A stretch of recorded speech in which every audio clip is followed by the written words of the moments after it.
Welcome back, everybody, and special welcome to our tech guy, Tommy, and special guest, my sister, Jessica. Hello. For those of you who watched our last week video, Railroad Crossing Signs, you'll know that we're helping Jessica learn railroad safety for her driver's ed class. For those of you who didn't watch our last week's episode, Railroad Crossing Signs, which there's a link right here, you should really go back and watch it. Views mean we get paid, and when we get paid, we keep making videos. Is that right, guys? Wait, you're getting paid? I'm not getting paid. We need to renegotiate my contract if you're getting paid. And we're moving on. This week's episode, At a Crossing. Tommy, I believe you've made some sort of virtual reality type thing for the segment you haven't let me play with? Well, it depends. Am I getting paid? We can discuss that later. Tommy made an augmented reality thing for today. As soon as you put that on, you should be able to see.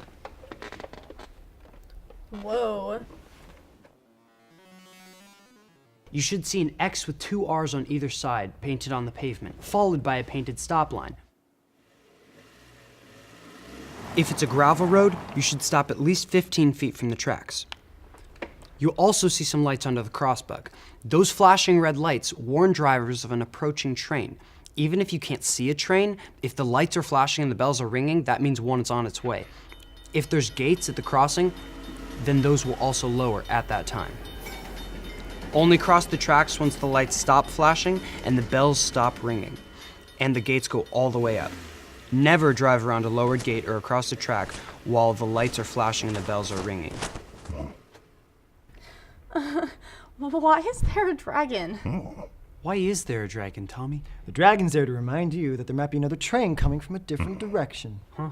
It's true. He's holding a sign that says, "Beware." This is ridiculous. I've made 7 foam core signs and worked till 3 in the morning. Let me have my dragon. Even if you see a train pass and you think it's safe to cross, you have to be careful so you don't get hit by a second train, which could be coming from either direction. Always assume that there are multiple tracks and check to make sure that there are no additional trains before crossing the tracks. Not all crossings have bells, lights, or gates to warn you of an approaching train. To be safe, always expect a train. Look for a train, listen for a train horn.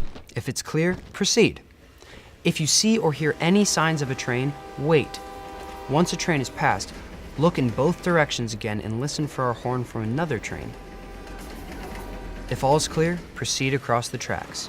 So, sometimes there are other cars crossing the tracks when we are in Mom's car. What happens if they stop and don't leave enough room for our car to completely clear the tracks? Hang on.